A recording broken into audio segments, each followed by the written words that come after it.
ये आकाशवाणी रायपुर है। प्रादेशिक समाचार बुलेटिन के साथ मैं शुभ्रा भट्टाचार्य।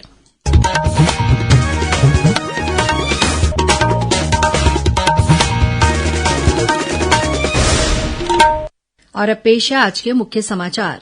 मुख्यमंत्री ने आज बस्तर संभाग के बाढ़ प्रभावित जिलों का किया हवाई सर्वेक्षण। प्रभावितों से मुलाकात कर राहत कार्यों का लिया जायजा। अधिकारियों को दिए आवश्यक निर्देश। देशव्यापी साक्षरता सप्ताह आज से शुरू। इस सप्ताह के दौरान प्रदेश में विभिन्न कार्यक्रम आयोजित किए जाएंगे। केंद्र सरकार ने छत्तीसगढ़ के लिए 60,000 टन अतिरिक्त यूरिया का आवंटन स्वीकृत किया। और ग्वालियर में आयोजित 14वीं राष्ट्रीय जूनियर और सब जूनियर पैरा एथलेटिक चैंपियनशिप में छत्तीसगढ़ ने 6 स्वर्ण सहित कुल 8 पदक हासिल किए। अब समाचार विस्तार से। मुख्यमंत्री विष्णुदेव साय ने आज बस्तर संभाग के बाढ़ प्रभावित जिलों दंतेवाड़ा और बस्तर का हवाई सर्वेक्षण और जमीनी निरीक्षण किया। साथ ही उन्होंने राहत और पुनर्वास कार्यों की प्रगति की जानकारी ली। मुख्यमंत्री श्री साय दंतेवाड़ा के चूड़ी टिकरा वार्ड में बनाए गए अस्थायी राहत शिविर पहुंचे, जहां उन्होंने बाढ़ प्रभावित परिवारों से मुलाकात कर उनकी समस्याओं को सुना। मुख्यमंत्री ने इन शिविरों में पर्याप्त भोजन, स्वच्छ पेयजल और सुरक्षित आवास की व्यवस्था करने के निर्देश दिए। श्री साय यहां लगाए गए स्वास्थ्य शिविर भी पहुंचे और दवाइयों की उपलब्धता, डॉक्टरों की तैनाती और मरीजों को दी जा रही प्राथमिक स्वास्थ्य सेवाओं की जानकारी ली। अपने बस्तर प्रवास के दौरान मुख्यमंत्री ने दंतेवाड़ा में अधिकारियों की बैठक ली। मुख्यमंत्री ने कहा कि बाढ़ से प्रभावित हर परिवार तक समय पर सहायता पहुंचाना राज्य सरकार की सर्वोच्च प्राथमिकता है और इसके लिए सभी स्तरों पर संवेदनशीलता और तत्परता जरूरी है। बाद में पत्रकारों से चर्चा करते हुए मुख्यमंत्री ने कहा कि संकट की घड़ी में शासन प्रशासन हर कदम पर जनता के साथ है। प्रशासन द्वारा तत्परता से प्रभावितों को राहत पहुंचाई जा रही है। विदेश से वापसी के पश्चात सबसे पहले हम आज यहाँ पर आए हैं। बाढ़ क्षेत्र का मुआयना किए हैं, हवाई सर्वे भी किए हैं और यहाँ पर एक वार्ड में जो राहत शिविर है वहाँ भी गए हैं और मोहल्ले में भी गए हैं, वार्ड क्रमांक 9 में, और लोग पूरी तरह से संतुष्ट हैं। शासन प्रशासन का जो सहयोग इस संकट की स्थिति में उनको मिला है उससे वो लोग संतुष्ट हैं। भोजन वगैरह की अच्छी व्यवस्था है और जो भी हानि हुई है, चाहे वो मकान की हानि हो या पशुधन की हानि हो या फिर जो क्षतिग्रस्त मकान है, RBC 64 के तहत जो भी सहायता राशि होती है प्रशासन उसको त्वरित गति से दे रही है। देशव्यापी साक्षरता सप्ताह आज से शुरू हो गया है। इस सप्ताह के दौरान प्रदेश में विभिन्न कार्यक्रम आयोजित किए जाएंगे। केंद्रीय शिक्षा मंत्रालय के निर्देश के अनुसार सभी के लिए शिक्षा पर आधारित योजना उल्लास नव भारत साक्षरता कार्यक्रम और राष्ट्रीय शिक्षा नीति के अनुरूप ये साक्षरता सप्ताह मनाया जा रहा है। राज्य साक्षरता मिशन प्राधिकरण के अधिकारियों ने बताया कि कार्यक्रम के तहत आज से मोबाइल ऐप पर पंजीयन के लिए विशेष अभियान और शिक्षा स्वयंसेवकों का नामांकन शुरू हुआ। कल से कार्यशालाएं, सेमिनार और वेबिनार के माध्यम से नए भारत साक्षरता कार्यक्रम पर जागरूकता बढ़ाई जाएगी। केंद्र सरकार ने छत्तीसगढ़ के लिए 60,000 टन अतिरिक्त यूरिया का आवंटन स्वीकृत किया है। इसके तहत इस महीने के पहले सप्ताह में 20,000 टन, दूसरे सप्ताह में 35,000 टन और बाकी 5,000 टन की आपूर्ति इस महीने के अंत तक की जाएगी। मुख्यमंत्री विष्णुदेव साय ने कहा कि किसानों की हर आवश्यकता पर राज्य सरकार संवेदनशील है और ये अतिरिक्त आवंटन खरीफ फसलों को सुरक्षित रखने में सहायक होगा। मुंगेली पुलिस ने नकली शराब के खिलाफ कार्रवाई करते हुए 4 अंतर्राज्यीय तस्करों को गिरफ्तार किया है। इनके पास से 35,000 बल्क लीटर स्पिरिट और भारी मात्रा में नकली शराब बनाने का सामान जब्त किया गया है। जब्त सामान की कीमत 46 लाख रुपए से अधिक बताई जा रही है। पुलिस अधीक्षक भोजराम पटेल ने बताया कि मुखबिर की सूचना के आधार पर फास्टरपुर पुलिस और साइबर सेल की संयुक्त टीम ने एक ट्रक टैंकर से ये सामान बरामद किया है। आरोपियों के खिलाफ मामला दर्ज कर उन्हें न्यायिक रिमांड पर भेज दिया गया है। बिहार के दरभंगा में प्रधानमंत्री नरेंद्र मोदी पर कथित रूप से की गई आपत्तिजनक टिप्पणी के विरोध में छत्तीसगढ़ भाजपा महिला मोर्चा द्वारा कल रायपुर में प्रदर्शन किया जाएगा। मोर्चा की प्रदेश अध्यक्ष विभा अवस्थी ने आज रायपुर में एक पत्रकार वार्ता में बताया कि कल बीटीआई मैदान में एक आमसभा होगी। इसके बाद एक रैली के रूप में चलकर मोर्चा की सदस्य कांग्रेस कार्यालय राजीव भवन का घेराव करेंगी। इस प्रदर्शन में विभिन्न सामाजिक संगठनों से जुड़ी महिलाएं भी शामिल होंगी। छत्तीसगढ़ राज्य सहकारी बैंक अपेक्स बैंक और 6 जिला सहकारी केंद्रीय बैंकों में जूनियर और डिप्टी मैनेजर कैडर की भर्ती परीक्षा के लिए प्रवेश पत्र जारी कर दिए गए हैं।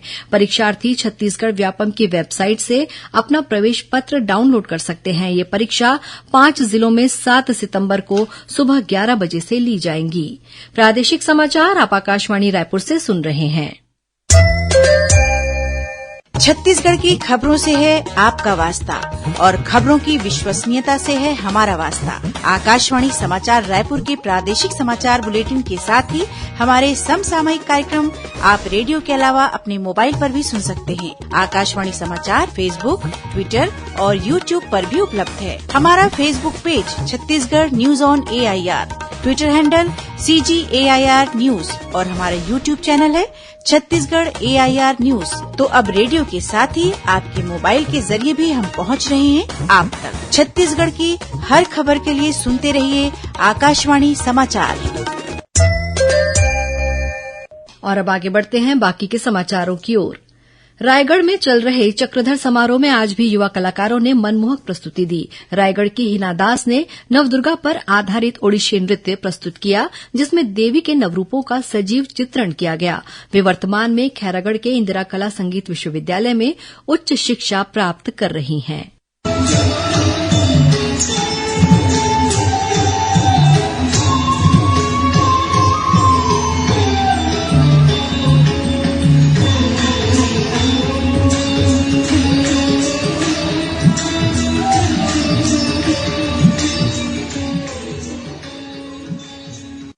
मध्यप्रदेश के ग्वालियर में आयोजित 14वीं राष्ट्रीय जूनियर और सब जूनियर पैरा एथलेटिक चैंपियनशिप में छत्तीसगढ़ को 6 स्वर्ण पदक सहित कुल 8 पदक हासिल हुए हैं। रेस स्पर्धा में सुखदेव, निखिल कुमार यादव और शिवराम साहू ने स्वर्ण पदक हासिल किया। वहीं शॉटपुट में और डिस्कस थ्रो में यशोदा राजवाड़े ने स्वर्ण पदक जीता। ये प्रतियोगिता 29 से 31 अगस्त तक आयोजित की गई थी। गौरेला पेण्ड्रा मरवाही जिले के पेण्ड्रा में आज से 25वीं राज्य स्तरीय 4 दिवसीय शालेय क्रीड़ा प्रतियोगिता शुरू हुई। इसमें बस्तर, दुर्ग, रायपुर, सरगुजा और बिलासपुर संभाग के करीब 675 खिलाड़ी और 50 कोच भाग ले रहे हैं। इस प्रतियोगिता में जिम्नास्टिक, ताइक्वांडो और क्रिकेट के मुकाबले होंगे। आज शुभारंभ के मौके पर खिलाड़ियों ने आकर्षक मार्च पास्ट किया। वहीं छात्र छात्राओं ने लोक नृत्यों की मनमोहक प्रस्तुतियां दी। स्पर्धा का समापन 4 सितंबर को होगा। वहीं कोंडागांव में आयोजित 25वीं राज्य स्तरीय शालेय क्रीड़ा प्रतियोगिता रंगारंग सांस्कृतिक कार्यक्रमों के साथ संपन्न हुई। इस स्पर्धा में ओवरऑल चैंपियनशिप का खिताब बस्तर जोन ने जीता। वहीं फुटबॉल और मलखंभ में बस्तर जोन के खिलाड़ी अव्वल रहे। तीरंदाजी के तीनों आयु वर्ग में बिलासपुर जोन ने बाजी मारी। रायपुर जोन दूसरे स्थान पर रहा। इस स्पर्धा में प्रदेश के सभी 5 संभाग के 800 से अधिक खिलाड़ियों ने हिस्सा लिया। और अब पेश है मौसम का हाल। प्रदेश में मानसून की गतिविधियां एक बार फिर से तेज हो गई हैं। मौसम विभाग के अनुसार कल से 4 सितंबर तक बिलासपुर, रायपुर और दुर्ग संभाग के जिलों में कुछ स्थानों पर भारी वर्षा और 1-2 स्थानों पर अति भारी वर्षा होने की संभावना है। वहीं कल प्रदेश के अधिकांश स्थानों पर हल्की से मध्यम वर्षा होने अथवा गरज चमक के साथ छींटे पड़ने के आसार हैं। कुछ स्थानों पर आकाशीय बिजली गिरने के साथ भारी वर्षा हो सकती है। भारी वर्षा का मुख्य क्षेत्र बिलासपुर और रायपुर संभाग के पूर्वी जिले होंगे। राजधानी रायपुर में आज दोपहर बाद कई स्थानों पर तेज बारिश हुई।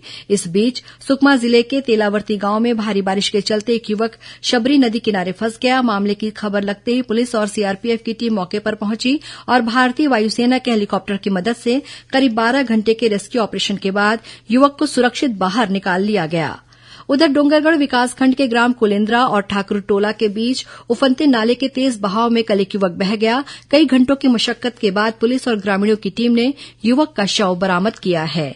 और अब कुछ समाचार संक्षेप में। इंदिरा गांधी मुक्त विश्वविद्यालय इग्नू के जुलाई सत्र में ओडीएल ऑनलाइन कोर्स के लिए नए प्रवेश और पुनः पंजीकरण की अंतिम तिथि बढ़ाकर 15 सितंबर कर दी गई है। शासकीय औद्योगिक प्रशिक्षण संस्थान गौरेला में आगामी 4 सितंबर को एक निजी कार कंपनी द्वारा प्लेसमेंट कैंप का आयोजन किया जाएगा। जांजगीर चांपा जिले में पुलिस ने मवेशी तस्करी करने के आरोप में एक व्यक्ति को गिरफ्तार किया है। इसके पास से पुलिस ने 25 मवेशी बरामद किए हैं। आरोपी को न्यायिक हिरासत में भेज दिया गया है। कोरबा जिले के कोहड़िया बाल संप्रेषण गृह से 4 अपचारी बालक फरार हो गए हैं। ये सभी बालक जांजगीर चांपा जिले के हैं। पुलिस ने मामला दर्ज कर बालकों की तलाश शुरू कर दी है। और गौरेला पेण्ड्रा मरवाही जिले के पेण्ड्रा क्षेत्र में एक ट्रक के अनियंत्रित होकर पलट जाने से ट्रक चालक की मौत हो गई। वहीं वहीं जिले के अमरपुर गांव के पास ट्रक और कार के बीच हुई टक्कर में कार सवार 3 लोग घायल हो गए हैं। अंत में मुख्य समाचार एक बार फिर। मुख्यमंत्री ने आज बस्तर संभाग के बाढ़ प्रभावित जिलों का किया हवाई सर्वेक्षण। प्रभावितों से मुलाकात कर राहत कार्यों का लिया जायजा। अधिकारियों को दिए आवश्यक निर्देश। देशव्यापी साक्षरता सप्ताह आज से शुरू। इस सप्ताह के दौरान प्रदेश में विभिन्न कार्यक्रम आयोजित किए जाएंगे। केंद्र सरकार ने छत्तीसगढ़ के लिए 60,000 टन अतिरिक्त यूरिया का आवंटन स्वीकृत किया। और ग्वालियर में आयोजित 14वीं राष्ट्रीय जूनियर और सब जूनियर पैरा एथलेटिक चैंपियनशिप में छत्तीसगढ़ ने 6 स्वर्ण सहित कुल 8 पदक हासिल किए। इसी के साथ प्रादेशिक समाचार बुलेटिन समाप्त हुआ। नमस्कार।